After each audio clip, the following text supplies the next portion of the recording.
Hello friends, welcome to our channel education of the point of success. आज आपका इस channel पर फिर से स्वागत करते हैं।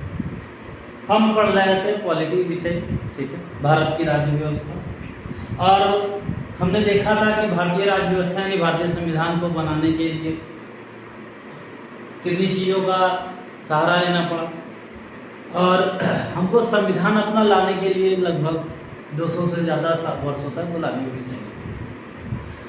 संवैधानिक का विकास, हम जानते हैं कि संविधान, देखिए पहले मूलभूत संविधान के बारे में हमको पता भी नहीं है। हमारे यहाँ पे संवैधानिक चीज़ों को लेकर के आने वाला ब्रिटेन था, ठीक है, और क्योंकि उसी का राज यहाँ पर चल रहा था, उस टाइम हम गुलाम हुआ करते थे, तो संविधान को ऐसा बेसिकली हम कुछ जानते नहीं थे, व्हाट इज़ द कॉन्स्टिट्यूशन, ठीक है। तो जैसे कि ब्रिटेन की तरफ से बहुत सारे ऐसे रूल्स आ रहे थे, भेजे जा रहे थे और यहाँ पे उन रूल्स को फॉलो अप कराया जा रहा है, तो उन्हीं रूल्स को देखा गया, समझा गया और यहाँ के जो भी महान व्यक्ति लोग थे उन्होंने उसको ऑब्जर्वेशन किया। और जब भारत को आज़ाद कराने की बात आई, भारत आज़ाद जब हुआ, तो उन्होंने भी कहा कि भाई हमारा भी एक क्या होना चाहिए, एक पॉलिसी ऐसी होनी चाहिए, रूल्स ऐसे होने चाहिए जो सभी के लिए बने होने चाहिए, जिसके क्रम में इन्होंने संविधान की रचना की। अब देखिए जो संविधान की रचना की, ये संविधान का एक क्या था, मोटा मोटी समझ लीजिए वहीं से नहीं बना। जैसे विदेशी आक्रांता हमारे देश में आए, ब्रिटिशर्स आए, वो अपने यहाँ का जो रूल्स पॉलिसीज़ लेकर के आए, उन्हीं से हम जोड़ते हुए क्रम बनाते हुए चले हैं। उसी को हमने संवैधानिक विकास के अंतर्गत रखा। जैसे बहुत सारे चार्टर आया, भारत शासन अधिनियम आया, भारत शासन अधिनियम 1919 आया, भारत शासन अधिनियम 1935 आया, केंद्रीय परिषद अधिनियम 1909 आया, ठीक है, 1600 का चार्टर आया, है ना। 1857 के बाद से क्या ब्रिटिश क्राउन ने अपने हाथ में ले लिया सत्ता। तो देखिए कहीं ना कहीं जो ये चीज़ें हैं, इन चीज़ों को हमने पढ़ लिया था, ठीक है, और आगे उसी क्रम में हमको चर्चा करनी थी। हमने प्रारूप समिति बना लिया था, संविधान सभा का गठन कर लिया था, ठीक है, और उसके बाद में हमने जब चर्चा की थी प्रारूप समिति में, ठीक है, फिर संविधान सभा का गठन की बात की थी। तो मोस्टली अगर हम जाने, आपसे कुछ क्वेश्चन अगर पूछा जाए तो क्या पूछा जाता है कि संविधान सभा की पहली बैठक कब? क्वेश्चन सीधा सीधा यही आता है, संविधान सभा की पहली बैठक कब? संविधान सभा की प्रथम बैठक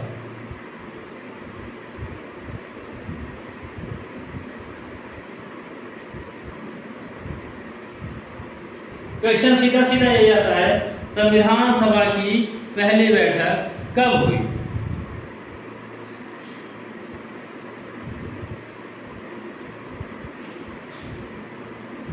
क्वेश्चन यही बनते हैं सीधे। तो जो पहली बैठक हुई थी कब हुई थी, सभी को पता है, 9 दिसंबर को हुई थी। क्या? 9 दिसंबर 1946।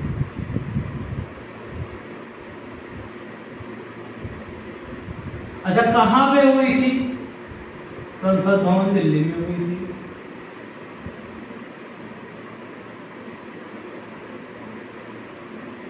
अच्छा, इसमें सदस्य अध्यक्ष कौन रहा? तो इसमें अस्थायी अध्यक्ष रहे। अस्थायी अध्यक्ष बने कौन बना? डॉक्टर सच्चिदानंद सिन्हा बने।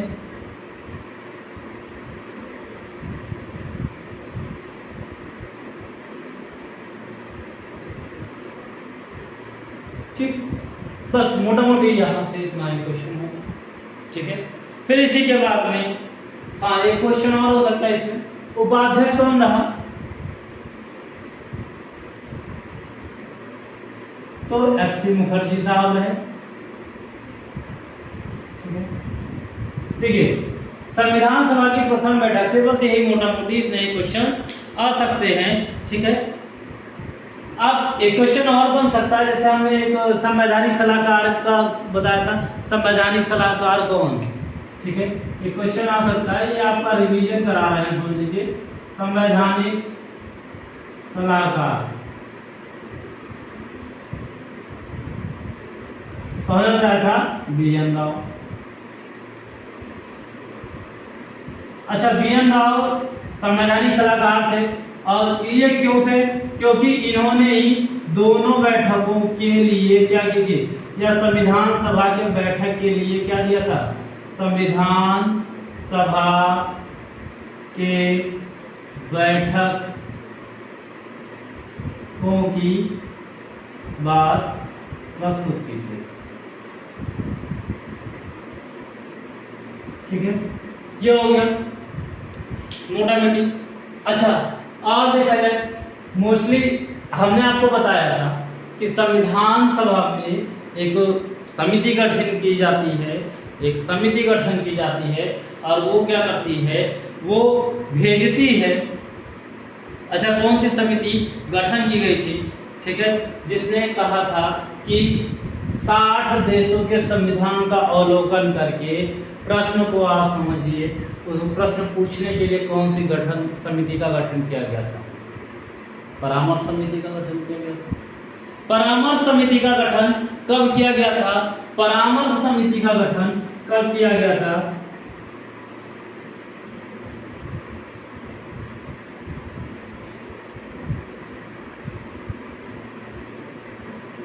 परामर्श समिति का गठन कब किया गया था? ये हमने आपको पहले ही बता दिया था। कब? 1947, और वो भी केवल 17 मार्च 1947 को क्या किया गया था? इसका गठन किया गया था। ठीक है, अब देखिए इसका काम क्या था? इसने कहा था इनके पास क्या है, 60 देशों का संविधान आया, तो कहा गया कि अवलोकन कीजिए। अवलोकन करने के बाद में आपको क्या करना है? उसके जो अच्छे अच्छे पॉइंट्स है, की पॉइंट्स हैं, उनको अपने संविधान में क्या कर देना है? इंक्लूड कर देना है। ठीक है, क्लियर है? यहाँ तक का क्लियर है। संविधान का पहला प्रारूप किसने बनाया था?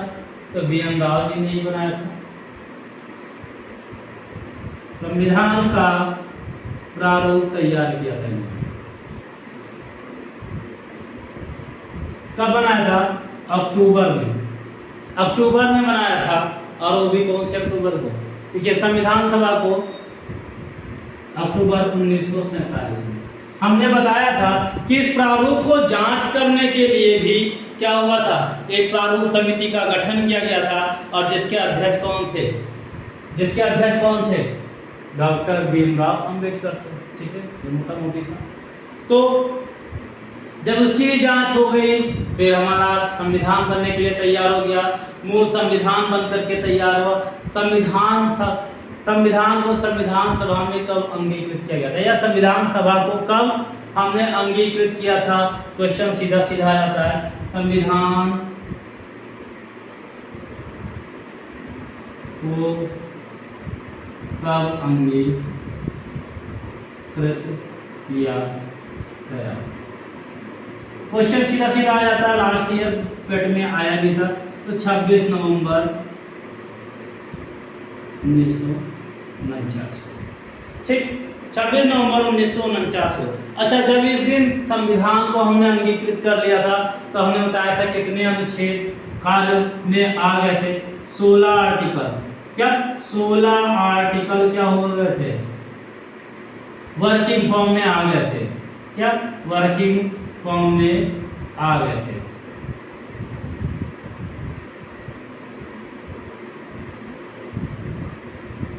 यहां तक कोई दिक्कत नहीं थी आप लोगों को? 16। और जब बना था तो उस टाइम संविधान में कुल कितने अनुच्छेद थे? उस समय इस डेट को संविधान में कुल अनुच्छेद कितने थे? अनुच्छेद कितने थे? 395 थे। 395 अनुच्छेद थे। अनुसूचियां कितनी थी? 8 अनुसूचियां थी। 8 अनुसूचियां थी, और भाग कितने थे? 22 भाग थे। 8 अनुसूची थी, और भाग कितने थे? 8 भाग थे। ये सारी चीज़ें पर हम लोगों ने चर्चा कर लिया था। अब देखिए, अब क्रम से हम अपने संविधान पे एक एक क्रम से अब हम आगे देखेंगे, पढ़ेंगे क्या क्या चीज़ें हैं, किस आर्टिकल्स में क्या क्या चीज़ें दी गई हैं और क्या क्या चीज़ों हैं। उससे भी पहले सबसे पहले एक क्वेश्चन आता है आपका, सीधा सीधा क्वेश्चन आता है। और देखिए, ये वीडियो सिर्फ पेट के लिए ही नहीं, आपके one day exam including UP lower subordinate यानी यूपीपीसीएस के एग्जाम के तक का भी यहाँ से क्वेश्चन आपको पॉलिटी में मिलेंगे, क्योंकि मैंने छोड़ा कहीं नहीं है।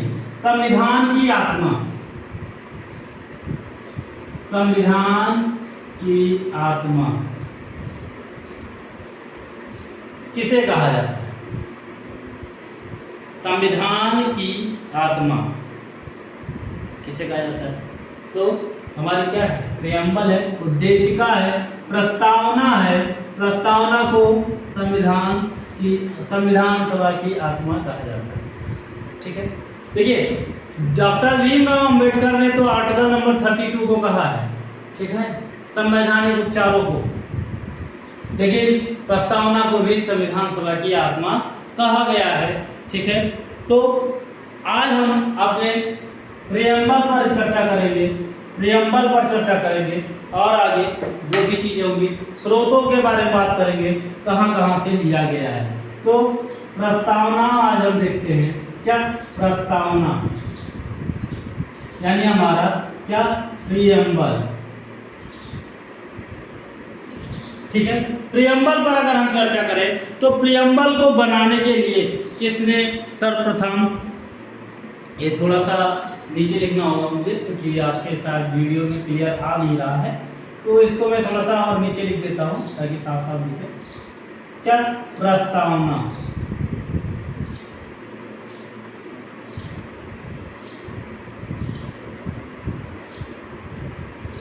ठीक है। अब हम इसमें पॉइंट वाइज देखते रहेंगे। देखिए प्रस्तावना क्या है? प्रस्तावना, भारत की जो प्रस्तावना है ये इसको लिया कहाँ से गया है? इसको बहुत से देशों से मिला करके लिया गया। ठीक है, जैसे कि हमने बताया था कि संविधान ही हमारा बहुत सारे देशों का मिश्रण है। ठीक है, 60 देशों का अवलोकन किया गया था, किंतु लिया गया था 10 देशों के संविधान से। हमने मूलभूत तत्व निकाले थे और सबसे ज़्यादा असर किसका पड़ा था?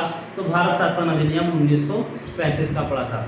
ठीक है, भारत शासन अधिनियम 1935 से हमने लगभग 250 आर्टिकल्स सीधे सीधे वहीं से लिए हैं। बाकी और जो 10 देश हैं वहाँ से बहुत सारे तत्व लिए गए हैं। तो भारत की जो प्रस्तावना है इसको बहुत से देशों से ली गई है। इसको क्या किया गया है? बहुत से देशों से ली गई है। और देखिए सबसे पहले जैसे प्रस्तावना का विचार, क्या विचार कहाँ से लिया गया है? विचार, प्रस्तावना का विचार कहाँ से आया है?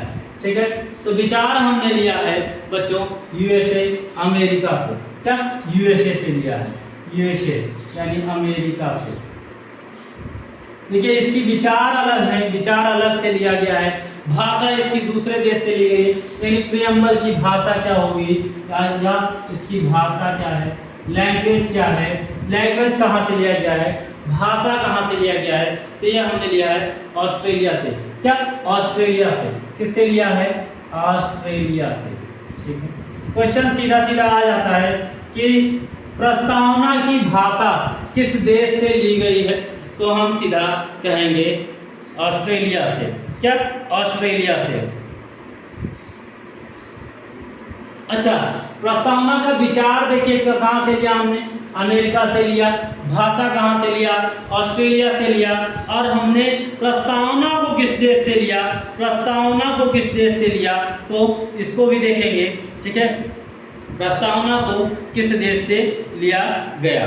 ठीक है, देखिए और प्रस्तावना को के.सी. मुंशी जी ने, क्या के.सी. मुंशी ने,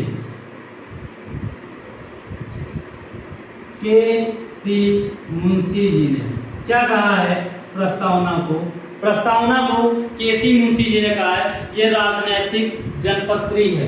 क्या राजनैतिक जनपत्री है? क्या इसको राजनैतिक जनपत्री कहा है।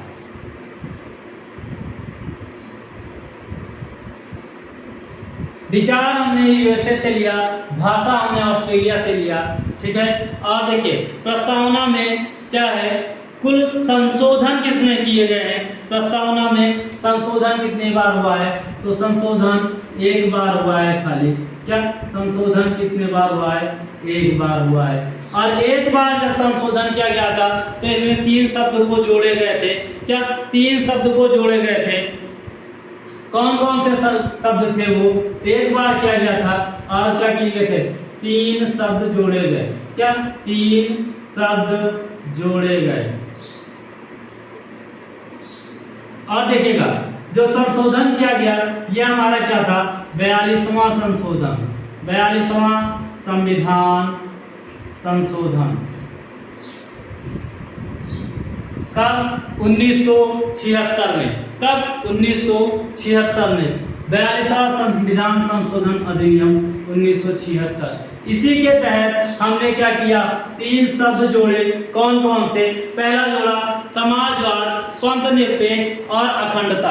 क्या समाजवाद, पंथनिरपेक्ष, समाजवाद, पंथनिरपेक्ष और अखंडता। क्या अखंडता। क्वेश्चन सीधा सीधा पूछा जाता है कि कौन से संविधान संशोधन में पंथ निरपेक्ष को जोड़ा गया। क्या कौन से संविधान संशोधन में पंथ निरपेक्ष या समाजवाद या अखंडता शब्द को जोड़ा गया प्रस्तावना में। प्रस्तावना पहले मूल प्रस्तावना जो थी उसमें 3 शब्द नहीं हुआ करते थे। हमने 42वां संविधान संशोधन किया 1976 में। सिर्फ आज तक का इतिहास में एक ही बार हमारे प्रस्तावना में संशोधन हुआ है, ठीक है। समाजवाद, पंथनिरपेक्ष और अखंडता को जोड़ा गया। तो 42वां संविधान संशोधन 1976 में जोड़ा गया। और क्या क्वेश्चन क्या लगता है कि समाजवाद और पंथनिरपेक्ष, क्या समाजवाद और पंथनिरपेक्ष किस पैराग्राफ में जोड़े गए हैं, तो ये हमारा पैरा 2 होगा। क्या पैरा 2 में जोड़ा गया, सॉरी पैरा 2 नहीं, पैरा 1 होगा। हाँ, पैराग्राफ किस पैराग्राफ में जोड़ा गया है, पैराग्राफ 1 में जोड़ा गया है। और अखंडता को पैराग्राफ 6 में जोड़ा गया है। क्या पैरा 6 में जोड़ा गया है। यानी तो समाजवाद और पंथनिरपेक्ष शब्द को हमने पैरा 1 में जोड़ा है और अखंडता को पैरा 6 में जोड़ा है, ठीक है। अब देखिए संविधान में संशोधन सिर्फ एक बार हुआ, लेकिन ये भी सबसे इतना टाइम क्यों लगा, क्योंकि क्या संविधान में, क्या प्रस्तावना में संशोधन किया जा सकता है, इस पे भी कई सारे वाद है। आपने पढ़ा होगा केशवानंद भारती का वाद पढ़ा होगा, गोलकनाथ बना पंजाब राज्य का वाद पढ़ा होगा, है ना। तो बहुत सारे इसमें क्या किए गए, बहुत सारे कोर्ट में इसमें चैलेंजिंग किया गया कि इसमें किया जा सकता है। कोर्ट का क्या क्या बयान आया उस पर भी देखेंगे। तो क्या संविधान, क्या प्रस्तावना, क्वेश्चन लिख सकते हैं हम, क्या प्रस्तावना संविधान का अंग है, क्वेश्चन। क्या प्रस्तावना संविधान का अंग है, तो इसके लिए सबसे पहले क्या हुआ, 1960 में एक बेरुवाड़ी वाद आया। क्या बेरुवाड़ी वाद आया, क्या पहला कब हुआ, फर्स्ट कब हुआ, 1960 में। क्या 1960 में पहला क्या हुआ, बेरुवाड़ी केस हुआ। क्या बेरुवाड़ी केस। अब बेरुवाड़ी केस में सर्वोच्च न्यायालय ने क्या क्या जजमेंट दिया, उसने क्या कहा कि सुप्रीम कोर्ट द्वारा, क्या सुप्रीम कोर्ट द्वारा कहा गया, क्या कहा गया कि प्रस्तावना संविधान का अंग नहीं है। क्या प्रस्तावना संविधान का अंग, प्रस्तावना संविधान का अंग नहीं है, संविधान का अंग नहीं है। बेरुवाड़ी केस 1960 में सर्वोच्च न्यायालय ने कहा कि प्रस्तावना संविधान का अंग नहीं है। और क्या जजमेंट दिया, दूसरा जजमेंट दिया कि उसमें जब संविधान का अंग ही नहीं है तो इसमें क्या संशोधन नहीं किया जा सकता। क्या संशोधन नहीं किया जा सकता, संशोधन नहीं किया जा सकता, क्या संशोधन नहीं किया जा सकता। ठीक है, दूसरा आया। तीसरा क्या आया, इसमें कहा गया कि प्रस्तावना के उस भाषा को समझने में क्या का सुप्रीम कोर्ट ने कहा कि प्रस्तावना के भाषा को समझने के लिए, ठीक है, प्रस्तावना क्या है इसने बताया कि संविधान का अंग नहीं है तो क्या है, प्रस्तावना संविधान की जो क्लिष्ट भाषा है उसको समझने के लिए, या जो भी संविधान में अस्पष्ट दिया है, संदिग्ध दिया है, उसको समझने के लिए एकमात्र क्या है, प्रस्तावना है। ये संविधान का अंग नहीं, केवल और केवल ये समझने के लिए है। तो क्या हम लिख सकते हैं इसमें,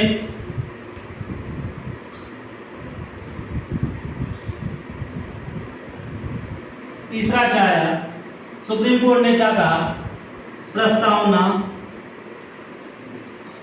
संविधान की अस्पष्ट और संदिग्ध तथ्यों को समझने के लिए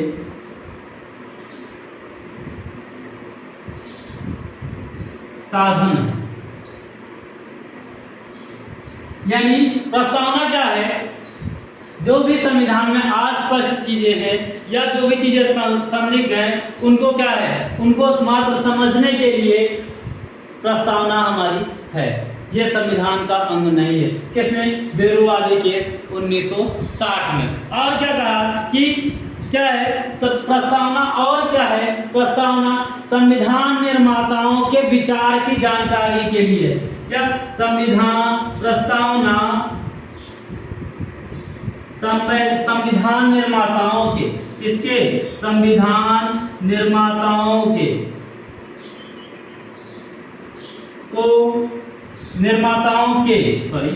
संविधान निर्माताओं के विचारों को समझने के लिए, जो कहते हैं ना बात समझो, समझदार के लिए इशारा काफी। तो इन समझदार, जैसे जो आप लोग जो समझदार हैं, जो आगामी परीक्षाओं में बैठने वाले हैं, इसमें कोई आगामी बहुत सारे लोग गवर्नमेंट सर्वेंट होने वाले हैं, तो उनको समझने के लिए क्या है, प्रस्तावना, जो निर्माता थे संविधान के, उनके विचारों को समझने के लिए पहले क्या बनाया गया, हमारा प्रस्तावना बनाया। ठीक है, आम आदमी के समझने के लिए प्रस्तावना बनाया गया, क्योंकि पूरी कॉन्स्टिट्यूशन ऑफ इंडिया कोई नहीं समझ सकता, तो प्रस्तावना को समझ लेंगे। ठीक है, तो उन जो संविधान के निर्माता लोग थे उन्होंने क्या क्या विचार व्यक्त किया है उसको समझने के लिए मात्र है।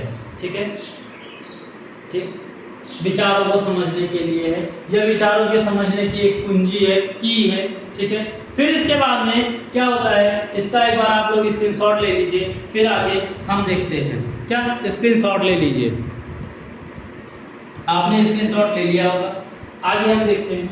ठीक है, फिर 1960 के बाद में एक टाइम ड्यूरेशन आया 1973 का, 1973 का।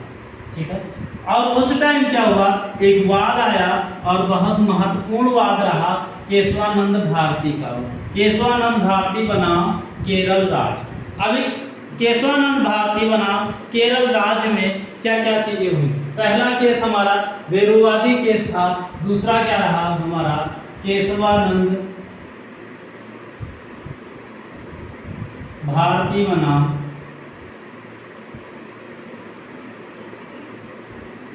केरल राज्य।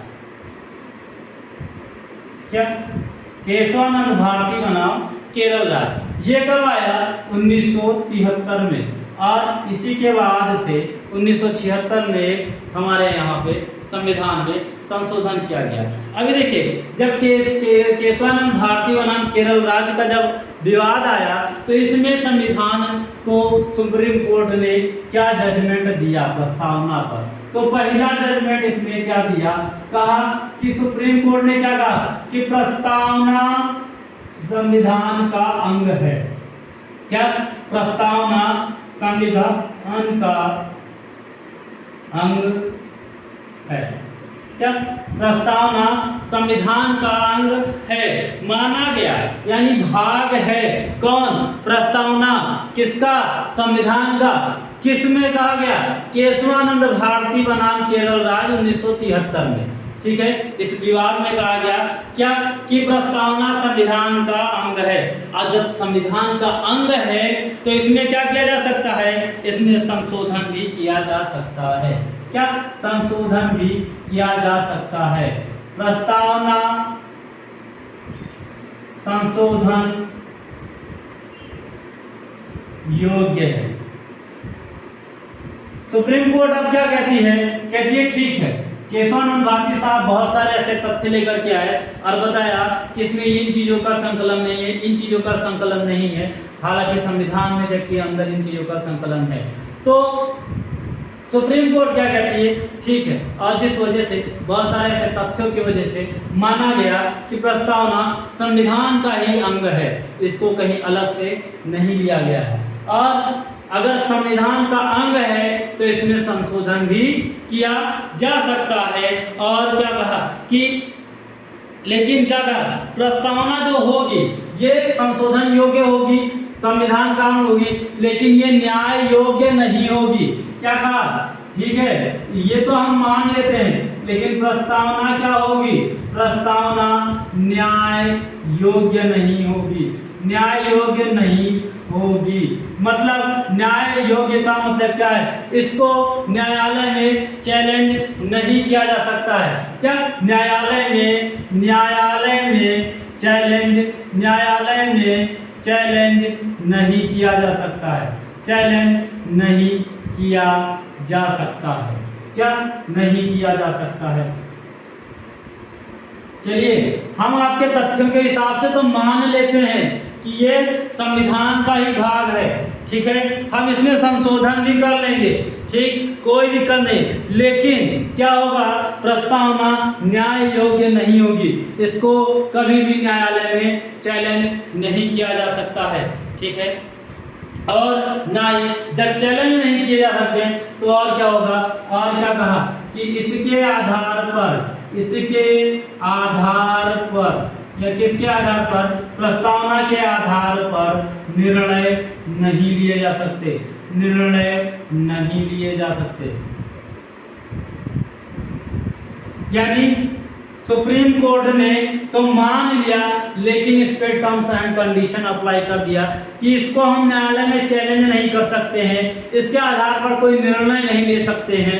ठीक है, संशोधन कर सकते हैं, बिल्कुल कर सकते हैं। ठीक है, तो क्वेश्चन पूछा जा सकता है, क्या प्रस्तावना संविधान का अंग है? बिल्कुल है। क्या संविधान का अंग प्रस्तावना किस वाद में कहा गया? तो केशवानंद भारती बनाम केरल राज्य वाद में कहा गया, 1973 में कहा गया। किसके द्वारा? सुप्रीम कोर्ट के द्वारा। फिर हमारा तीसरा केस आता है, क्या?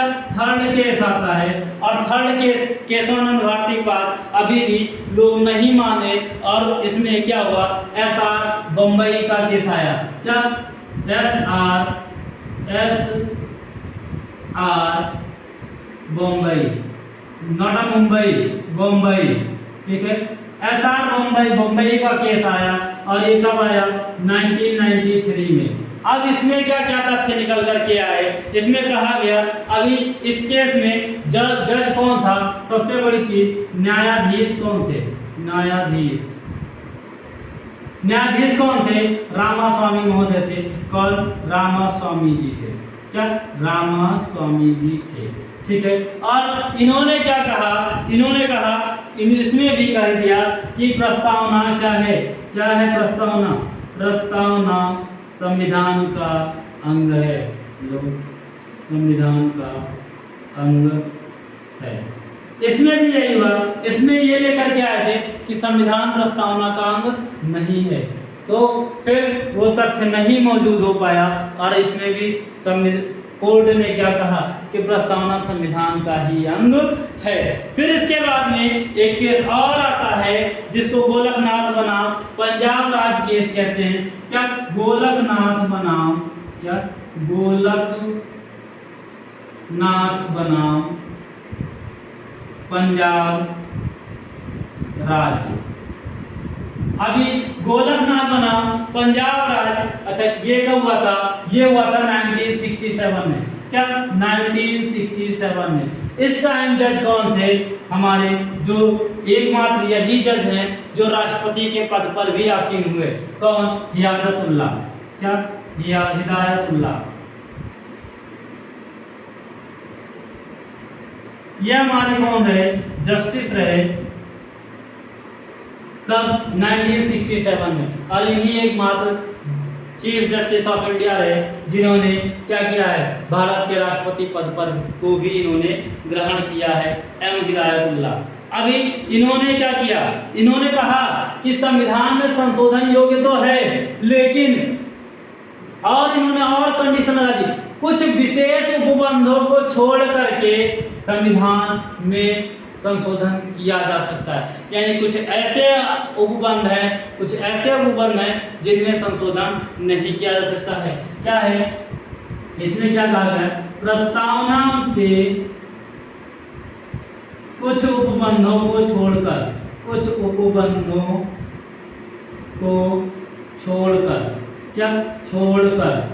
प्रस्तावना के कुछ उपबंधों को छोड़ करके बाकी में संशोधन किया जा सकता है। बाकी में संशोधन किया जा सकता है।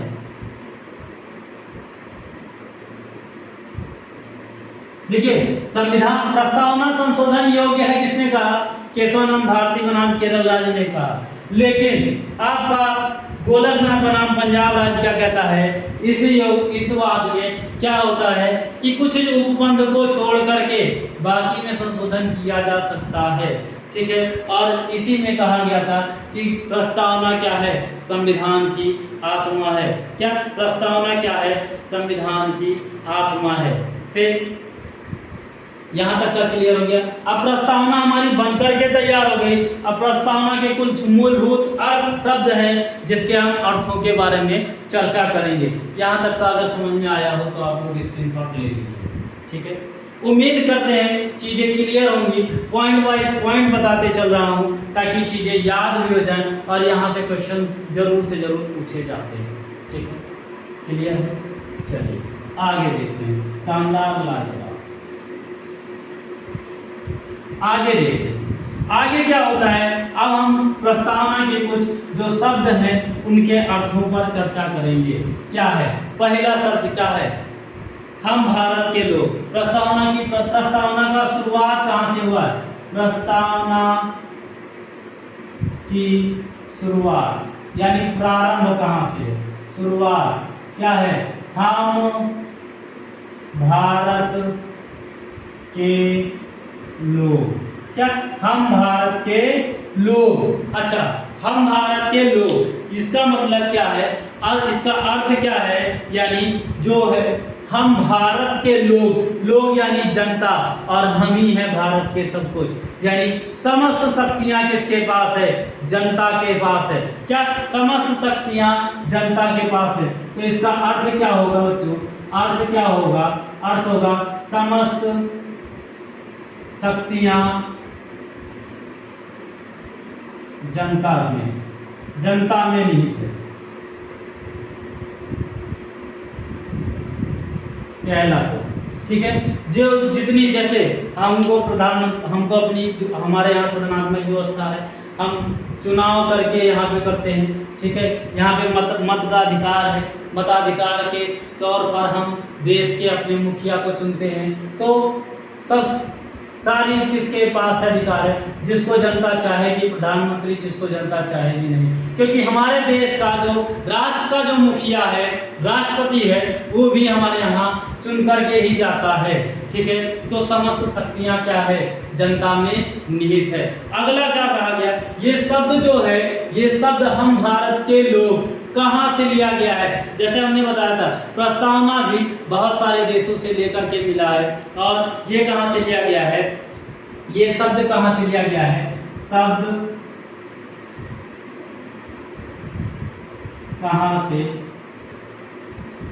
लिया गया है, तो ये कहां से लिया गया है, संयुक्त राष्ट्र संघ के चार्टर से लिया गया है। किससे, संयुक्त राष्ट्र संघ के चार्टर से लिया गया है। कहां से, संयुक्त राष्ट्र संघ के चार्टर से। कहां से, संयुक्त राष्ट्र संघ के चार्टर से। अच्छा, इस चार्टर में क्या लिखा है, we the people of UNO. ठीक है, यहीं से लिया गया है संयुक्त राष्ट्र संघ के, यानी हम भारत के लोग शब्द किस देश से लिया गया है, संयुक्त राष्ट्र संघ से लिया गया है। क्लियर है, कोई दिक्कत नहीं है। दूसरा शब्द हमारा क्या है, दूसरा क्या है हमारा, दूसरा शब्द हमारा आता है बच्चों, संपूर्ण प्रभुत्व संपन्न। क्या, संपूर्ण प्रभुत्व संपन्न।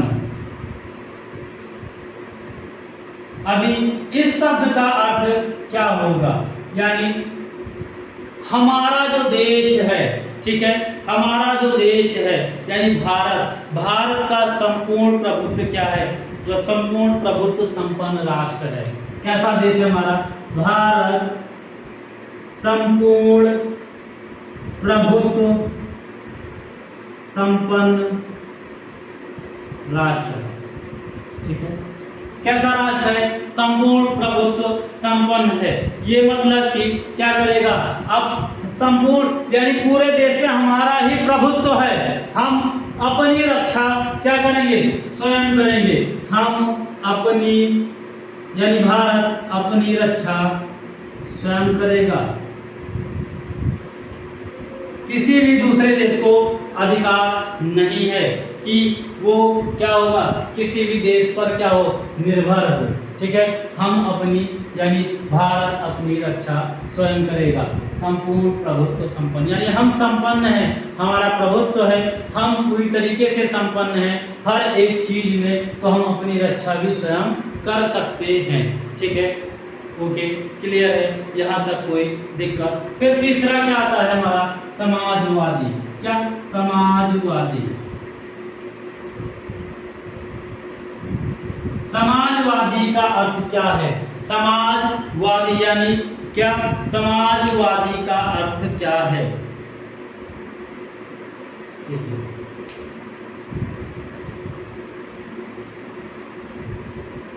समाजवाद। ठीक है, समाज का मतलब क्या होता है, हमारे यहाँ विविधताओं वाला देश है और पूरा मिलाकर के एक समाज बनता है। ठीक है, हमारा देश है, यहाँ पे हिंदू है, मुस्लिम है, सिख है, ईसाई है, जैनिज्म है, बौद्धिज्म है, सभी किस्म के लोग हैं। ठीक है, और सभी को बराबर का अधिकार दिया गया है। ठीक है, और हमारा देश इसीलिए क्या है, पूरी तरीके से लोकतांत्रिक है। समाजवाद का अर्थ क्या है, लोकतांत्रिक देश है। क्या, लोकतांत्रिक देश है। और क्या है, यही एक शब्द है, यही एक शब्द है जो पहली बार संशोधन में जोड़ा गया था। इसको जोड़ा कब गया, जोड़ा गया, कैसे जोड़ा गया, 42वें संविधान संशोधन में, संविधान संशोधन में, संशोधन अधिनियम 1976 के तहत। 42वें संविधान संशोधन 1976 के तहत समाजवादी शब्द को जोड़ा गया था। और इसका मतलब क्या है कि हमारा देश कैसा है, लोकतांत्रिक है। ठीक है, हमारा देश कैसा है, लोकतांत्रिक है। और ये लोकतंत्र की जो विचारधारा आई थी, लोकतंत्र की जो विचारधारा आई थी, ये किसने दी थी, नेहरू जी ने दी थी, नेहरू जी ने दी थी, विचार दिया था। यानी लोकतांत्रिक देश होगा, यहाँ का जो जैसे राष्ट्र का मुखिया जो राष्ट्रपति है वो भी क्या होगा, हमारी देश क्या होगी, डेमोक्रेटिक होगी, वो भी चुन करके ही जाएगा, वो भी क्या होगा, चुन करके ही जाएगा। देश का मुखिया प्रधानमंत्री तो चुन करके जाता है, और यानी और जो हमारा वैधानिक मुखिया होता है यानी संवैधानिक मुखिया जो राष्ट्रपति है वो भी चुन करके जाएगा। तो ये विचार किसका था, नेहरू जी का था। ठीक है, तो समाजवादी का मतलब क्या है, हमारा देश लोकतांत्रिक होगा। फिर अगला वर्ड क्या आता है, पंथ निरपेक्ष। क्या, पंथ निरपेक्ष। पंथ निरपेक्ष से क्या तात्पर्य है, यानी कोई भी राज्य धर्म के हिसाब से नहीं चलेगा। क्या, धर्म के राज्य से नहीं चलेगा, यानी भारत के किसी भी राज्य का अर्थ क्या है, भारत के किसी भी राज्यों का अपना धर्म नहीं होगा। मतलब पंथ निरपेक्ष का मतलब यही है कि हमारे यहाँ धर्म के आबाद के रूप में कोई भी राज्य कार्य नहीं करेगा। इस शब्द को भी 42वें संविधान संशोधन में जोड़ा गया। क्या, 42वें संविधान संशोधन में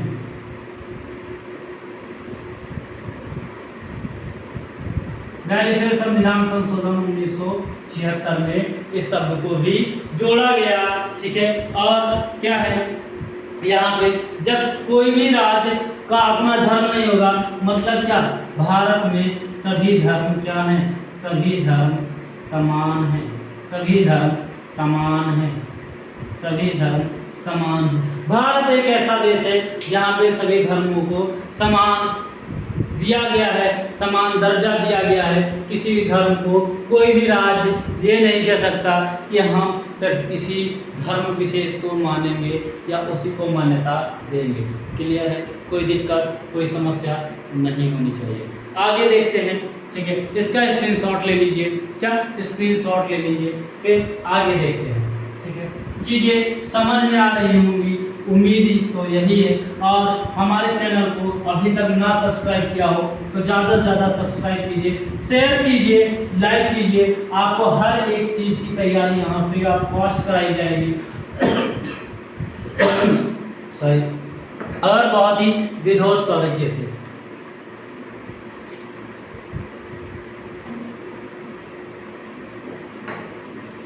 तो हमारा क्या है, जो समाजवादी, ठीक है, समाजवाद देख लिया आपने, पंथ निरपेक्ष देख लिया। अब हम क्या देखते हैं, डेमोक्रेसी, लोकतंत्र। क्या, लोकतंत्र। भारत कैसा देश होगा, लोकतांत्रिक गणराज्य होगा। क्या, लोकतांत्रिक गणराज्य होगा, यानी लोकतंत्र का गणराज्य होगा। यानी अर्थ इसका क्या आएगा, अर्थ क्या आएगा, यानी जनता का अपना तंत्र। लोक मतलब जनता, और जनता का अपना तंत्र, यानी जनता का अपना तंत्र।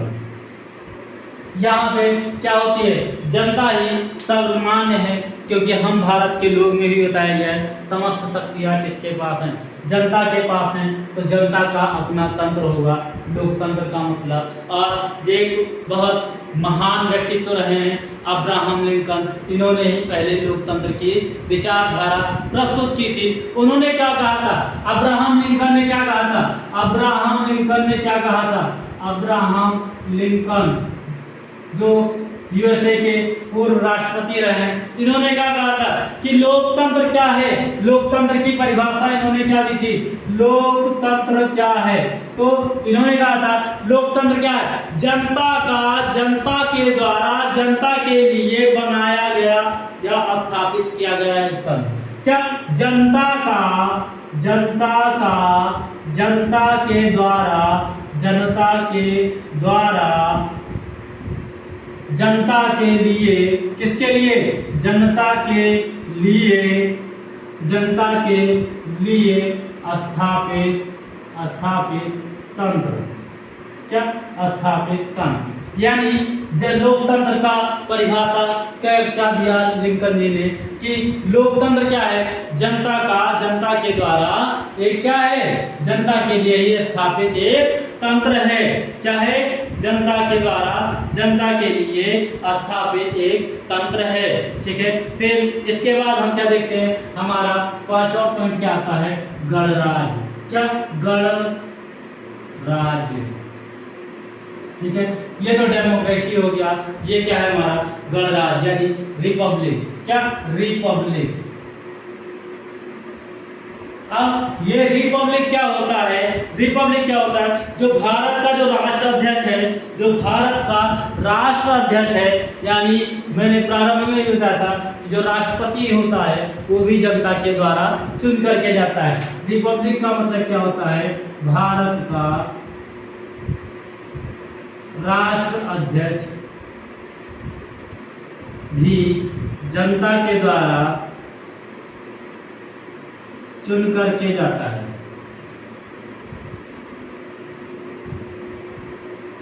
ठीक है। यहां तक कोई दिक्कत, कोई समस्या नहीं है। देखिए, जनता के द्वारा ही चुन करके जाएगा, वंशानुगत नहीं होगा। क्या? राष्ट्राध्यक्ष। क्या? राष्ट्राध्यक्ष वंशानुगत नहीं होगा। क्या? वंशानुगत नहीं होगा। डेमोक्रेटिक का मतलब यही है। वो सॉरी, रिपब्लिक का मतलब यही है कि जो राष्ट्राध्यक्ष होगा वो वंशानुगत नहीं होगा। जैसे नॉर्थ कोरिया का जो राष्ट्राध्यक्ष है वो वंशानुगत है। ठीक है। उसको कोई हटा भी नहीं सकता और कोई बदल भी नहीं सकता। लेकिन यहाँ पे क्या है? जो राष्ट्र का अध्यक्ष है उसको हम हटा भी सकते हैं, बदल भी सकते हैं। क्यों? क्योंकि ये वंशानुगत नहीं है। ठीक है। अब फिर आगे देखते हैं प्रस्तावना में न्याय। क्या? प्रस्तावना में न्याय। प्रस्तावना में न्याय। क्या? प्रस्तावना में कितने प्रकार के न्याय की बात कही गई है? तो प्रस्तावना में कितने प्रकार के न्याय की बात कही गई है? तो 3 प्रकार का न्याय बताया गया है। 3 प्रकार का न्याय। अब कौन कौन से न्याय हैं? प्रस्तावना में 3 प्रकार के न्याय बताए गए हैं। एक क्या है? पहला क्या होता है हमारा? सामाजिक न्याय। क्या? सामाजिक न्याय। सामाजिक न्याय। दूसरा क्या है? आर्थिक न्याय। क्या? आर्थिक न्याय। सामाजिक न्याय, आर्थिक न्याय और क्या है हमारा? पॉलिटिकल यानी राजनैतिक। राजनैतिक न्याय। ठीक है। सामाजिक न्याय, आर्थिक न्याय और पॉलिटिकल न्याय यानी राजनैतिक न्याय। ठीक है। यानी socialism judiciary, economic judiciary, judicial और पॉलिटिकल जुडिकल यानी या जस्टिस बोल सकते हैं। जस्टिस बोलेंगे, सॉरी। सामाजिक यानी सोशलिज्म जस्टिस और आपका इकोनॉमिक जस्टिस और आपका पॉलिटिकल जस्टिस।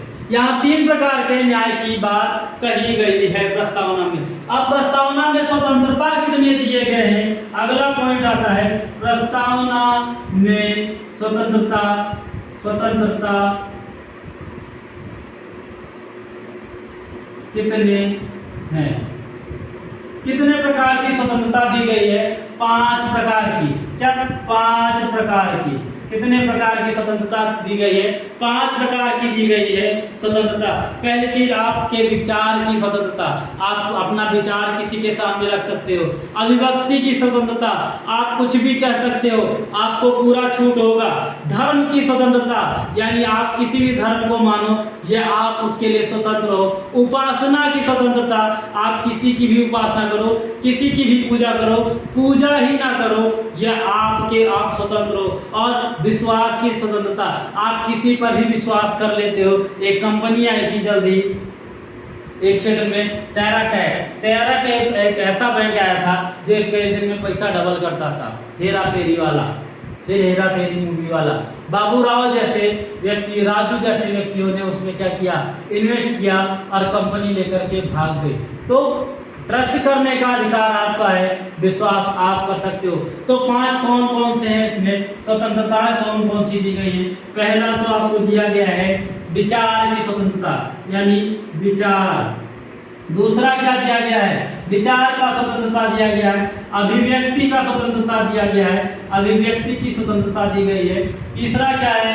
धर्म की स्वतंत्रता दी गई है। चौथा क्या है? उपासना की स्वतंत्रता दी गई है। क्या? उपासना की स्वतंत्रता दी गई है। और पांचवा क्या है? विश्वास की स्वतंत्रता है।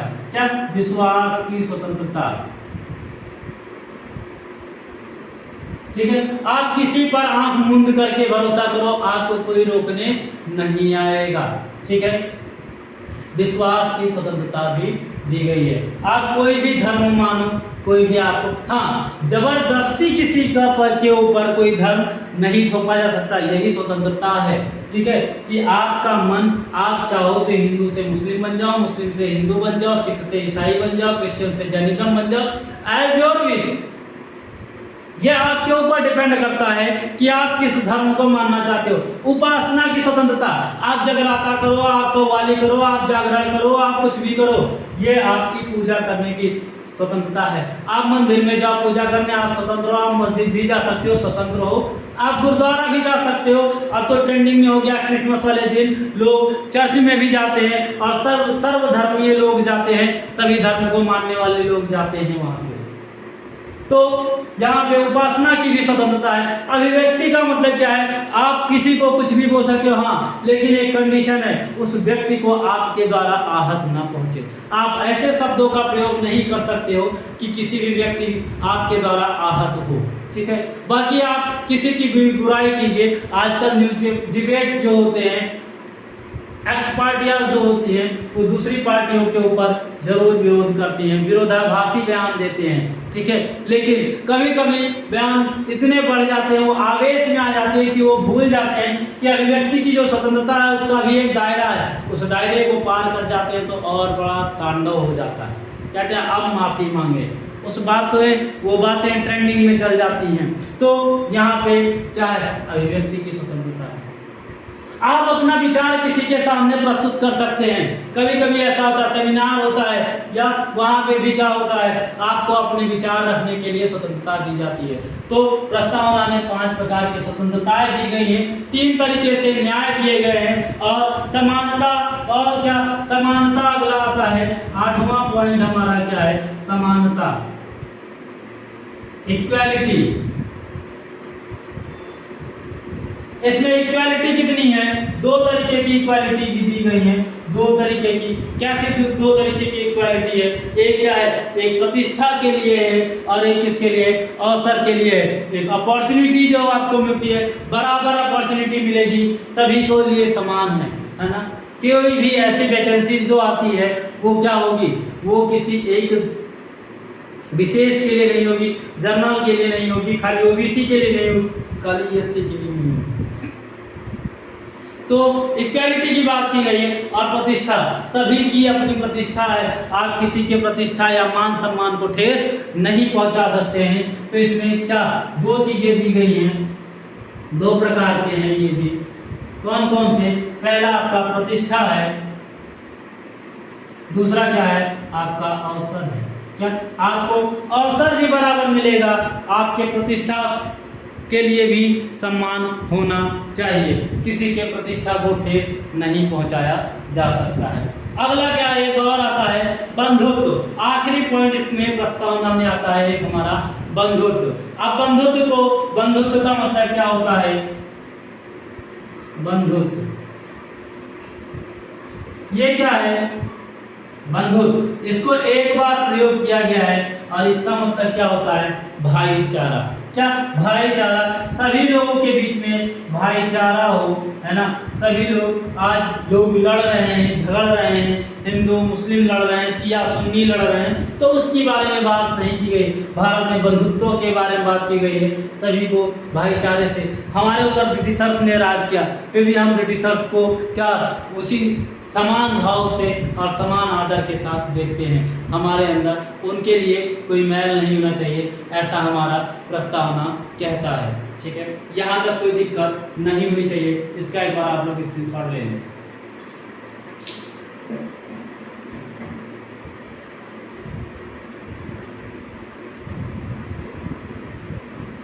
अगला क्या आता है, यह हमारी प्रस्तावना यहाँ समाप्त हो जाती है। प्रस्तावना के बारे में हमने जान लिया, प्रस्तावना बनी कैसे, प्रस्तावना का विचार कहाँ से है, भाषा कहाँ से लिया गया है, और प्रस्तावना के शब्दों के मूलभूत अर्थ क्या है, हमने उन पर भी चर्चा कर ली। ठीक है, आगे क्या होता है हमारा संविधान के स्रोत। क्या संविधान के स्रोत,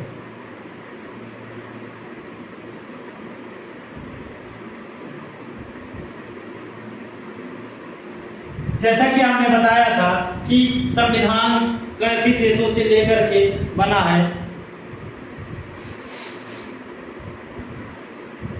तो मुख्य हमारे संविधान के स्रोत क्या क्या हैं, हमने किस देशों से लेकर के बताया है।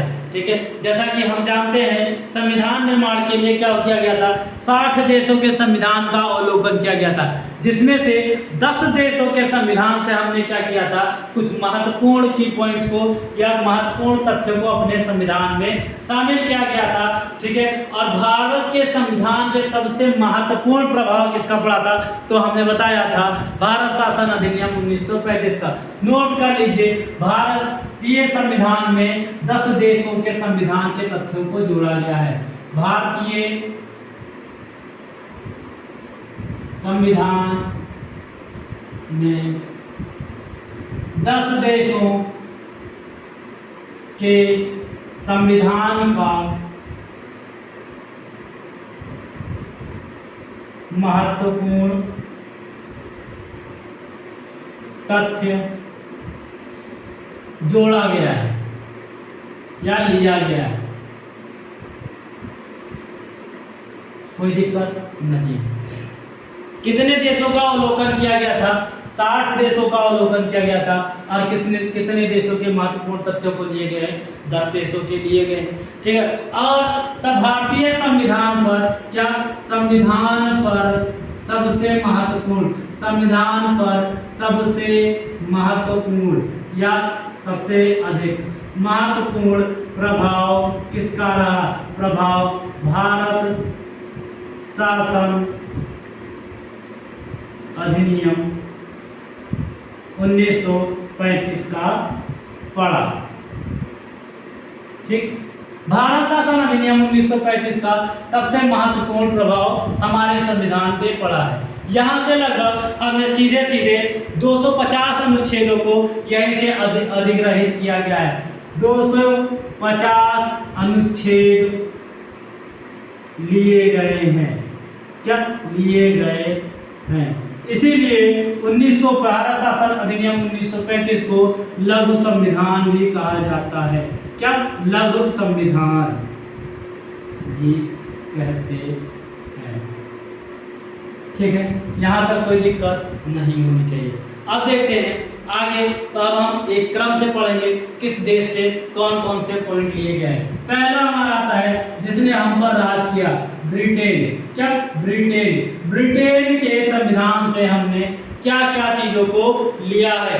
सबसे पहले सबसे जरूरी चीज हमने क्या लिया है, एकल नागरिकता ली है। क्या, एकल नागरिकता ली है। Single citizenship. क्या, सिंगल सिटीजनशिप। ये कहां से लिया हमने, ब्रिटेन से लिया है। कहां से, ब्रिटेन से लिया। जैसा यूएसए में है, आपको एक यूएसए की, एक अमेरिका की एक नागरिकता लेनी पड़ेगी, और अगर आप उसके न्यूयॉर्क सिटी में रहते हैं तो वहां पे न्यूयॉर्क की भी नागरिकता लेनी पड़ेगी। वहां कैसे पढ़ा ली है, दोहरी नागरिकता पढ़ा ली है। हमारे भारत में क्या है, एकल नागरिकता पढ़ा ली है। आप किसी भी राज्य में रहो लेकिन आप कहलाओगे सिर्फ कहाँ के नागरिक, भारत के नागरिक कहलाओगे। यहाँ पर एकल नागरिकता इस ब्रिटेन से लिया गया है। दूसरा क्या लिया गया हमारे यहाँ पे, संसदीय कार्य व्यवस्था ली गई है। क्या, संसदीय शासन व्यवस्था। संसदीय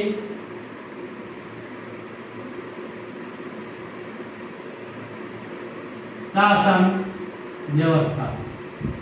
संसदीय शासन व्यवस्था हमने यानी पार्लियामेंट्री सिस्टम कहाँ से लिया है? क्या पार्लियामेंट्री गवर्नमेंट सिस्टम कहाँ से लिया है? ये भी हमने ब्रिटेन से लिया है। क्या पार्लिया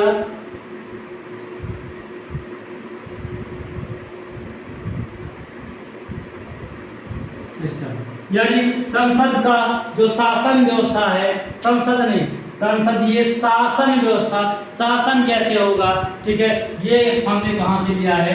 ब्रिटेन से लिया है, ठीक है। फिर अगला क्या लिया हमने? लोकसभा के मंत्रिमंडल का सामूहिक उत्तरदायित्व लिया है। क्या लोकसभा के यानी निम्न सदन के, लोकसभा के मंत्रिमंडल, लोकसभा के मंत्रिमंडल का सामूहिक उत्तरदायित्व लिया है, या सामूहिक क्या लिया है? सामूहिक उत्तरदायित्व लिया है।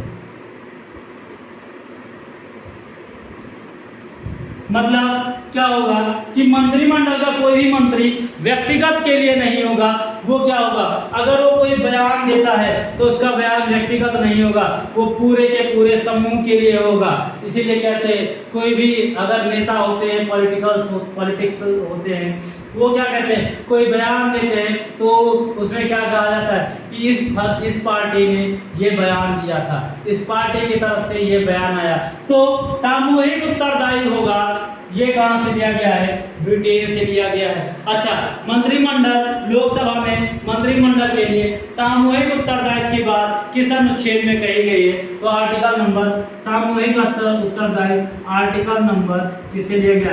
73 के सब क्लॉज 3 से। 73 के सब क्लॉज 3 में दिया है कि मंत्रिमंडल का सामूहिक उत्तरदायित्व होगा। कहां से लिया गया है? ब्रिटेन से लिया गया है। अगला क्या आता है? द्विसदनीय व्यवस्था। क्या? द्विसदनात्मक व्यवस्था।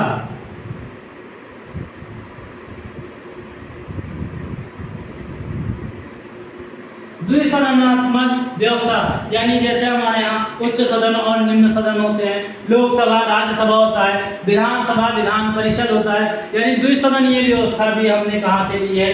ब्रिटेन से ली है। क्या? द्विसदनीय व्यवस्था हमने ब्रिटेन से ली गई है। और क्या लिया गया है? यहाँ से हमने लिया है राष्ट्रपति की, राष्ट्रपति क्या होता है? राष्ट्र का मुखिया होता है और समस्त शक्तियां राष्ट्रपति में निहित होती है। लेकिन राष्ट्रपति की क्या ली है हमने? औपचारिक शक्तियां, यानी औपचारिक शक्ति होगी राष्ट्रपति में, या औपचारिक प्रधानता कह सकते हैं, शक्तियां नहीं कहते हैं, प्रधानता, यानी इसकी सिर्फ मात्र औपचारिकता होगी, इसकी प्रधानता कैसी होगी? औपचारिक होगी। और इससे प्रधानता किसकी होगी? प्रधानमंत्री की होगी। ठीक है, तो और राष्ट्रपति की क्या होगी? औपचारिक प्रधानता कहां से ली गई है? हमने ब्रिटेन से ली गई है। और रियल पावर जो होता है, जो वास्तविक शक्तियां हैं, वो किसके पास होती है? मंत्रिमंडल के पास में या प्रधानमंत्री के पास होती है। ठीक है, ये हमने ब्रिटेन के राष्ट्रपति से लिया है। और फिर क्या कहा है? एकल नागरिक प्रणाली। क्या? एकल न्यायिक प्रणाली। क्या? एकल न्यायिक प्रणाली।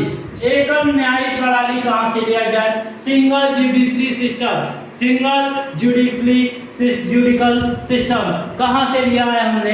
एकल न्यायिक प्रणाली ब्रिटेन से लिया है।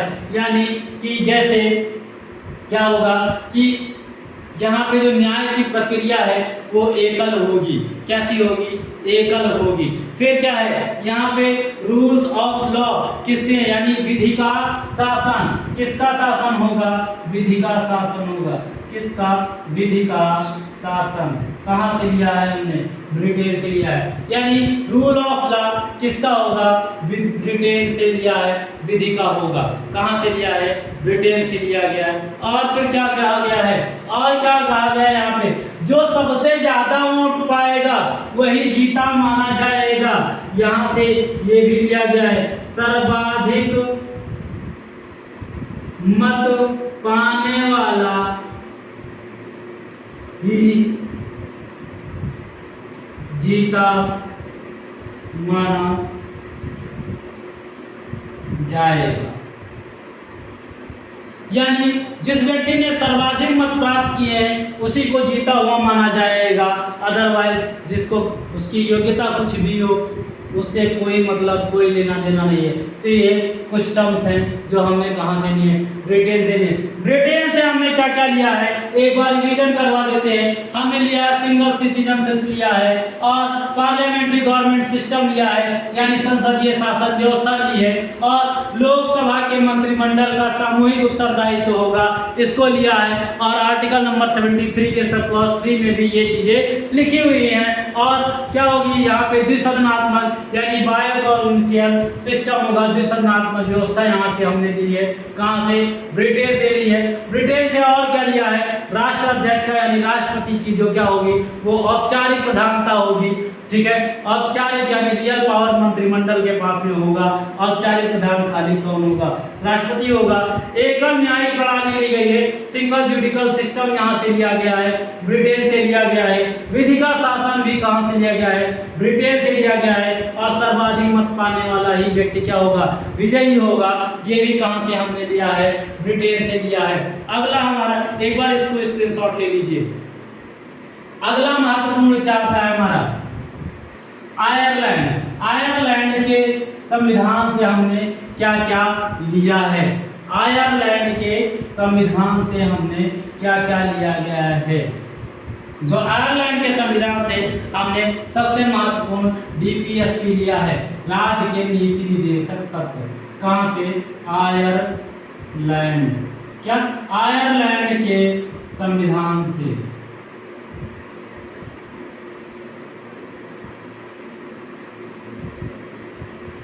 आयरलैंड के संविधान से हमने क्या क्या लिया है, पहला तो लिया है राज्य के नीति निर्देशक तत्व, राज्य के नीति निर्देशक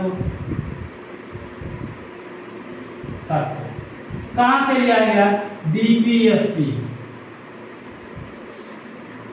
डिप्टी पॉलिसी स्टेट पॉलिसीज कहां से ली गई हैं, हमने कहां से, डायरेक्टिव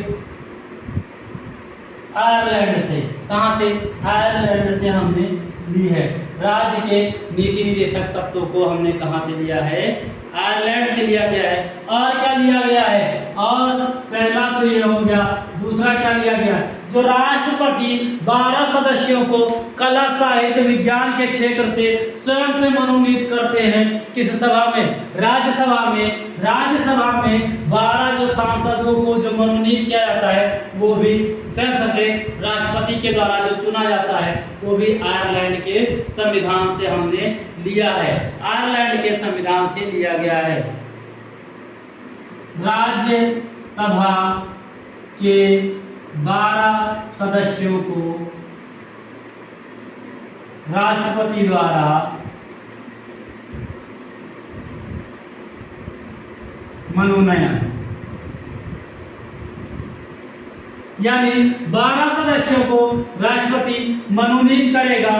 कहां से करेगा, विज्ञान के क्षेत्र से करेगा, कला के क्षेत्र से करेगा, कला विज्ञान साहित्य के क्षेत्र से करेगा। क्या, साहित्य के क्षेत्र से करेगा।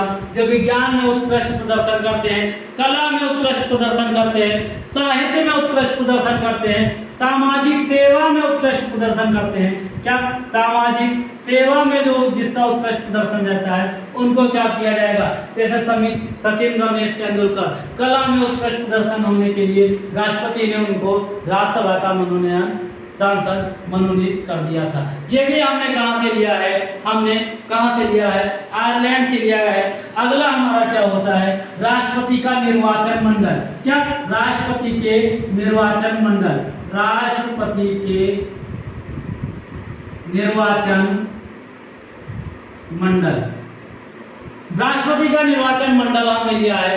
ये भी यानी इलेक्शन बॉडी, इलेक्ट्रल बॉडी कहां से ली हमने, आयरलैंड से ली है। और राष्ट्रपति के निर्वाचन मंडल में कौन कौन सम्मिलित होता है, तो इसमें क्या होते हैं, लोकसभा के जीते सदस्य, राज्यसभा के जीते सदस्य। मनोनयन वाले यहाँ पे ये 12 सदस्य इसमें हिस्सा नहीं लेंगे।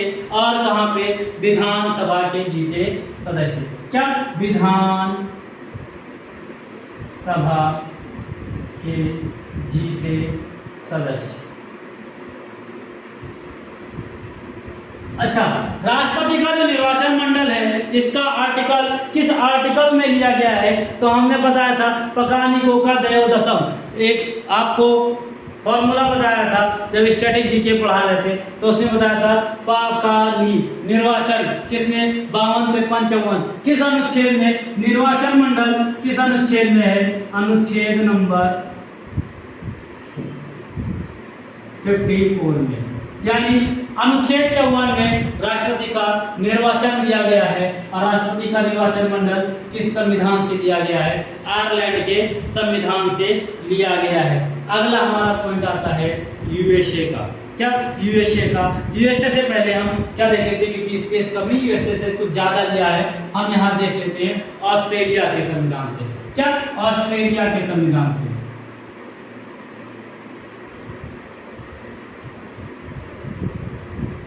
ऑस्ट्रेलिया के संविधान से। अब ऑस्ट्रेलिया के संविधान से हमने कौन कौन से तथ्यों को लिया गया, पहली चीज हमने बताया था अभी आज ही, प्रस्तावना की भाषा। क्या, प्रस्तावना की भाषा। अच्छा, प्रस्तावना की भाषा तो ऑस्ट्रेलिया से लिया गया, लेकिन प्रस्तावना का विचार किससे लिया गया है, प्रस्तावना का विचार किससे लिया गया है, अमेरिका से लिया गया है। ठीक है, इन चीजों को याद रखिएगा। दूसरा क्या आता है इसमें, समवर्ती सूची। क्या, समवर्ती सूची। क्या, समवर्ती सूची। समवर्ती सूची भी हमने कहां से लिया है, ऑस्ट्रेलिया से लिया गया है। यानी कॉन्करेंट लिस्ट, यानी कहां से लिया गया है, आपके ऑस्ट्रेलिया के संविधान से। समवर्ती सूची किस अनुसूची में शामिल है, नोट कर लीजिएगा। क्या, नोट कर लीजिएगा, ये 7वीं अनुसूची में है। क्या, 7वीं अनुसूची में।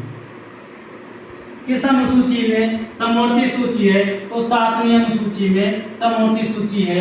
कहां से लिया गया है, ऑस्ट्रेलिया के संविधान से लिया गया। अच्छा, समवर्ती सूची क्या करता है, केंद्र और राज्य के मध्य संबंध को स्थापित करता है। तो केंद्र और राज्य के मध्य का संबंध, क्या, केंद्र एवं राज्य के मध्य संबंध। केंद्र और राज्य के मध्य संबंध जो स्थापित होंगे, ये कहां से लिया गया है, ये कहां से लिया गया है, ऑस्ट्रेलिया से लिया गया है। और क्या लिया गया है, संसद का संयुक्त अधिवेशन। क्या, संसद का संयुक्त अधिवेशन। संसद का संयुक्त अधिवेशन। संसद का संयुक्त अधिवेशन कहां से लिया गया है, ये भी हमारे ऑस्ट्रेलिया के संविधान से लिया गया। संयुक्त संशोधन, संयुक्त अधिवेशन को आहूत कौन करता है, राष्ट्रपति करता है। संयुक्त अधिवेशन को आहूत कौन करता है, राष्ट्रपति करता है। क्या, राष्ट्रपति द्वारा आहूत होता है।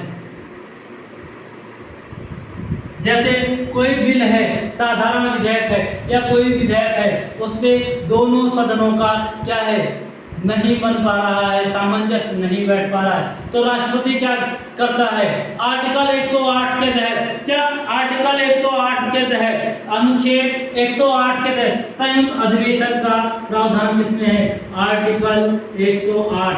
अनुच्छेद 108 के तहत राष्ट्रपति क्या करता है, दोनों संसद का संयुक्त अधिवेशन करवा देता है। और क्या किया गया है, इसमें शक्तियों का विभाजन किया गया है, यानी पावर्स शेयरिंग की गई है। शक्तियों का विभाजन, केंद्र राज्य को शक्तियों का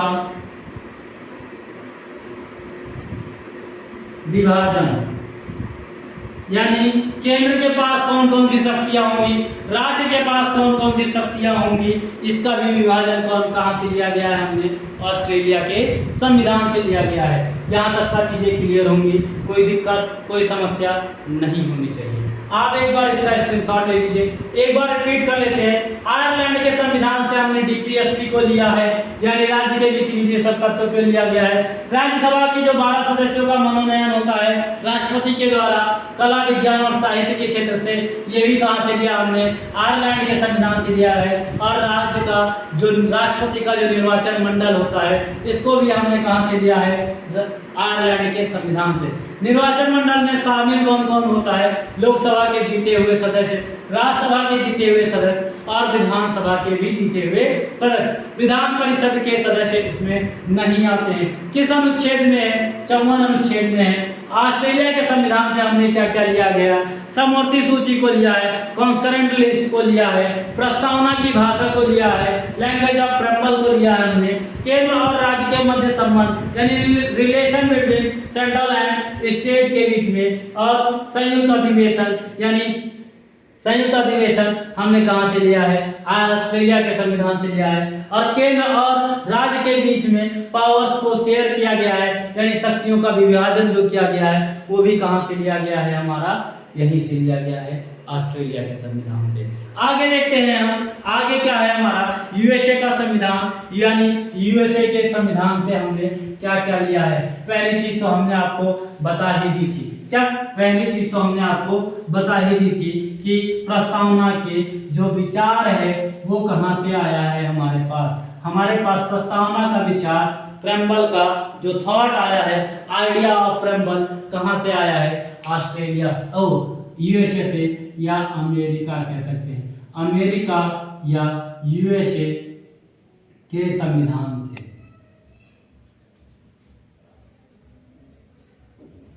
इसके संविधान से हमने क्या क्या चीजों से ली है? सबसे पहला तो क्या? प्रस्तावना का विचार लिया है, यानी हमारे लिए क्या होगी? प्रस्तावना होगी। इसका ये विचार हमने कहां से लिया? The thoughts of preamble, thoughts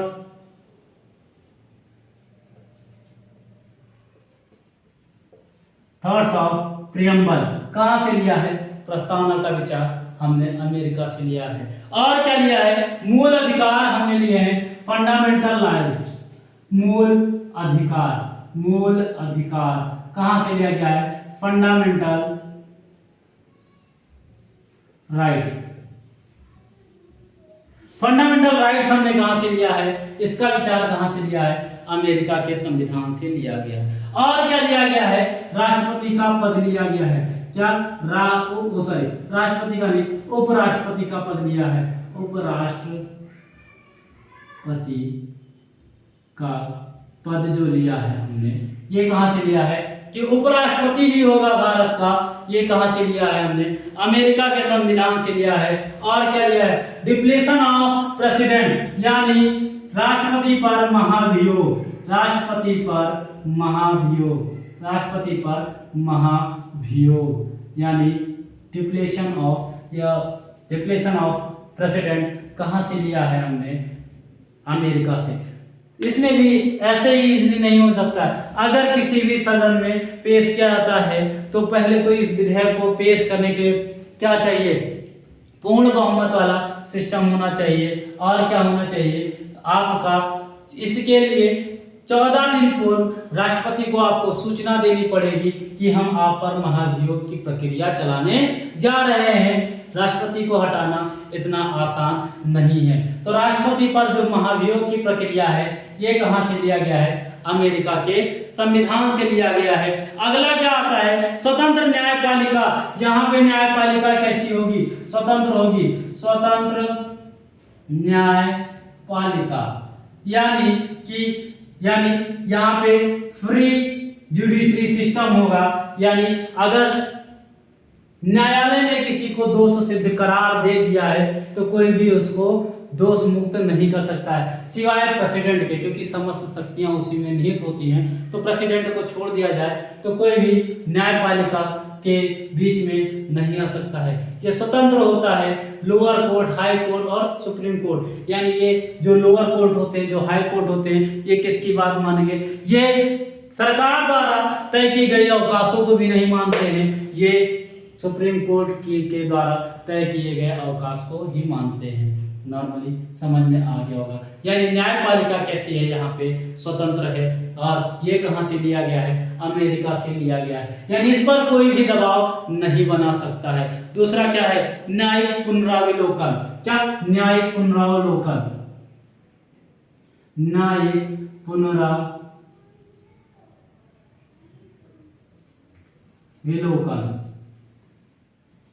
यानी जुडिकल रिव्यू। ठीक है, यानी न्यायिक पुनरावलोकन कहां से, न्यायिक पुनरावलोकन का मतलब क्या होता है, जैसे कोई भी व्यक्ति, क्या हुआ, आपके लोअर कोर्ट में दोष सिद्ध करार किया गया, तो वो क्या करेगा, हाई कोर्ट में जाकर के फिर से रिव्यू करा सकता है कि कह सकता है सरकार हम दोषी नहीं है, तो वो वहां पर आसानी से जा सकता है, उसके लिए कोई भी रोक टोक नहीं होगी। तो वो कहां से है, यूएसए के संविधान से लिया गया है। फिर उसके बाद में क्या है, लोक जनहित याचिका। लोक जनहित याचिका, एक नाम सुना होगा आपने, PIL।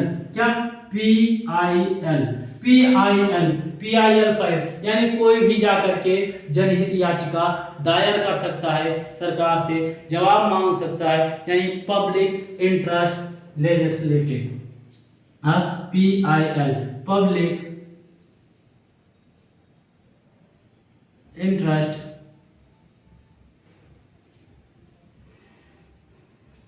लेजिस्लेटिव। ठीक है, यहां पर कोई दिक्कत नहीं होनी चाहिए। जनहित याचिका भी दायर किया जा सकता है, किस संविधान से लिया गया है, तो हमारे अमेरिका के संविधान से, यहां तक कोई दिक्कत नहीं। फिर अगला क्या आता है, जैसे आपात उपबंध। आपात उपबंध हमने कहां से लिया है, जर्मनी से लिया है, लेकिन क्या है, हमारा जो आर्थिक आपात है, क्या, आर्थिक आपात कहां से लिया है, यानी फाइनेंशियल इमरजेंसी। क्या, इमरजेंसी, फाइनेंशियल इमरजेंसी कहां से, आर्थिक आपात का उपबंध कहां से लिया हमने, अमेरिका से। आपातकालीन उपबंध तो हमने जर्मनी से लिया है, लेकिन यहीं पे कंफ्यूज हो जाते हैं लोग कि आर्थिक आपात क्वेश्चन में आ जाता है, कहां से लिया गया है, तो हमारे यूएसए के संविधान से लिया गया है। फिर हमारा क्या आता है, सुप्रीम कोर्ट और लोअर हाई कोर्ट के जो पद होते हैं, यानी जो न्यायाधीश होते हैं, सर्वोच्च न्यायालय के सुप्रीम कोर्ट और हाई कोर्ट के न्यायाधीशों को पद से हटाना, किस प्रक्रिया द्वारा हटाया जाएगा, ठीक है, ये भी सारा कहां से हमने लिया है, अमेरिका के संविधान से लिया है। आइडिया ऑफ प्रीएम्बल कहां से लिया है, अमेरिका से लिया है। फंडामेंटल राइट्स कहां से लिया है, अमेरिका से लिया है। और उपराष्ट्रपति का पद कहां से लिया है, हमने अमेरिका से लिया है। उपराष्ट्रपति का पद अमेरिका से लिया है। राष्ट्रपति पर महाभियोग अमेरिका से लिया गया है। स्वतंत्र न्यायपालिका अमेरिका से लिया गया है। न्यायिक पुनरावलोकन किससे लिया गया है, अमेरिका से लिया गया है। और जनहित याचिका किससे ली गई है, अमेरिका से ली गई है। और आर्थिक आपात का उपबंध किससे लिया गया है, ये भी हमारा अमेरिका से लिया गया है। और अगला हमारा सुप्रीम कोर्ट और हाई कोर्ट के जजों के हटाने का जो लिया गया है, पद मुक्त करने का जो प्रावधान लिया गया है, ये भी कहाँ से लिया गया है, अमेरिका से लिया गया है। अगला 2-3 और हमारा बचता है, उस पर भी चर्चा कर लेते हैं। क्या, उस पर भी चर्चा कर लेते हैं। अगला हमारा क्या आता है, कनाडा के संविधान से। क्या, कनाडा के संविधान से हमने क्या लिया है, कनाडा के कनाडा के संविधान से। इस संविधान से हमने क्या क्या लिया है? पहला चीज तो हमने यहाँ पे क्या लिया है कि हमारे यहाँ कैसी व्यवस्था होगी? संघनात्मक व्यवस्था होगी, संघात्मक व्यवस्था यानी फेडरल सिस्टम।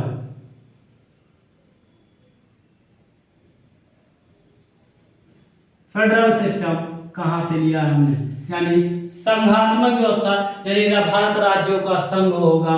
कहाँ से लिया है? हमने कनाडा से लिया है। ठीक है, कनाडा से लिया है संघनात्मक व्यवस्था हमने ली है। फिर क्या लिया है? देखिए, और इसे क्या बताया गया है? जैसे जो शक्तियों का जो विभाजन था वो हमने कहाँ से लिया था? ऑस्ट्रेलिया से लिया था। सॉरी, ऑस्ट्रेलिया से नहीं, ब्रिटेन से लिया था।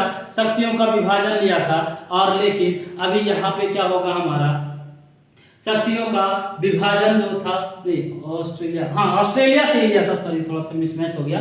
ऑस्ट्रेलिया के संविधान से लिया था कि शक्तियों का विभाजन होगा, लेकिन केंद्र को ज्यादा अधिक शक्तिशाली बनाया गया है। केंद्र को शक्तिशाली बनाया गया। क्या? शक्तिशाली, या कह सकते हैं सशक्त केंद्र।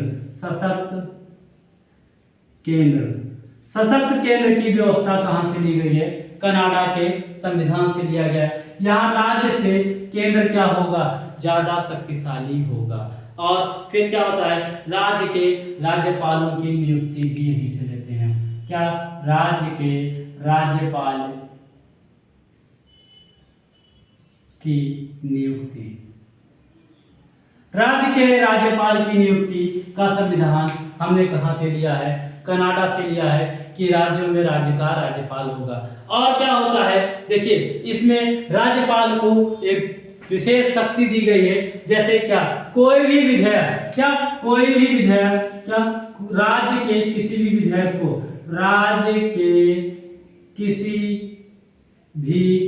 विधेयक को राज्यपाल क्या कर सकता है? राज्यपाल राष्ट्रपति से सलाह लेने के लिए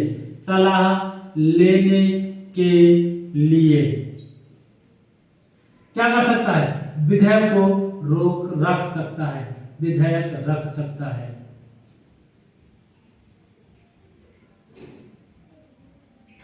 जैसे कोई भी बिल पास हुआ, ठीक है, और राज्यपाल के पास गया। क्या? राज्यपाल के पास गया तो उस बिल को क्या कर सकता है?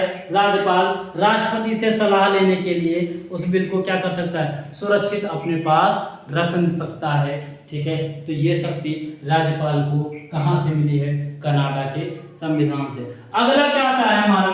जापान का संविधान। कहां का? जापान का संविधान। जापान के संविधान से हमने क्या लिया? क्या उपबंध लिया है? जापान के संविधान से क्या किया गया है? जो हमारा आर्टिकल 21 है, अनुच्छेद 21 में क्या? अनुच्छेद 21 में वर्णित विषय, आर्टिकल नंबर 21 में जो भी चीजें दी गई है, ठीक है, उसको विधि द्वारा वर्णित विषय को विधि द्वारा स्थापित। यानी अब आर्टिकल नंबर, अनुच्छेद नंबर 21 क्या है? अनुच्छेद नंबर हमने बताया था स्वतंत्रता का अधिकार। क्या? स्वतंत्रता। जो स्वतंत्रता का अधिकार, कैसा अधिकार होगा? वो विधि के द्वारा स्थापित किया जाएगा। कहां से लिया गया है? जापान के संविधान से लिया गया है। फिर अगला हमारा आता है रूस के संविधान से। क्या? रूस के संविधान से।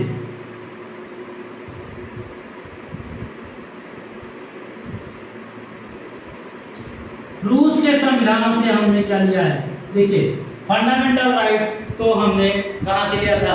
अमेरिका से लिया था। फंडामेंटल ड्यूटी कहां से लेंगे हम?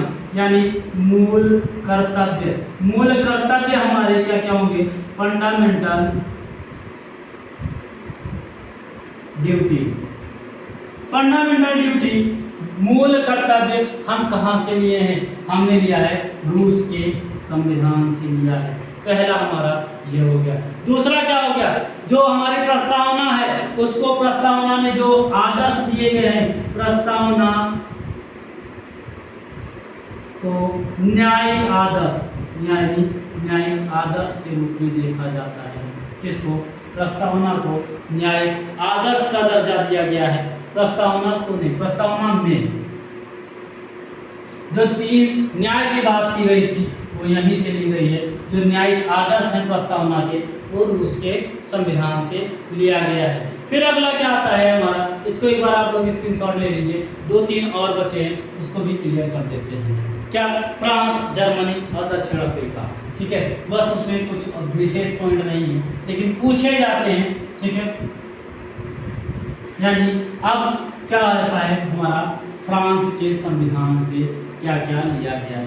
देखिए, हमने कई देशों का संकलन लिया है,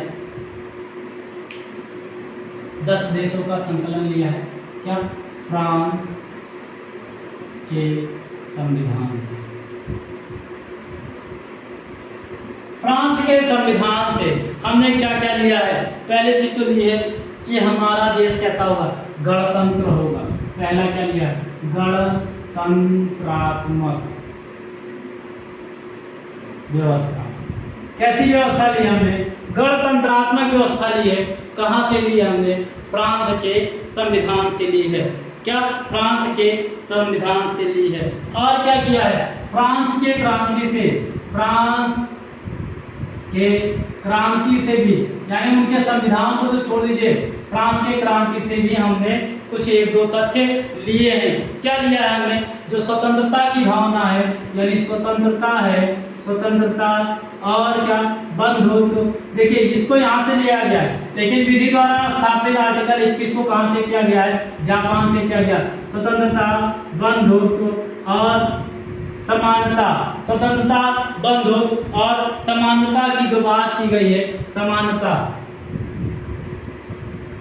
ठीक है, फ्रांस की क्रांति से लिया गया है। स्वतंत्रता की भावना, बंधुत्व की भावना, समानता की भावना कहाँ से ली गई है? हमने कहाँ से लिया है? फ्रांस के संविधान से। या भावना नहीं, भावना छोड़िए, भावना थोड़ा सा अट्रैक्टिव वर्ड नहीं, इसका सिद्धांत कह दीजिए, समानता का सिद्धांत।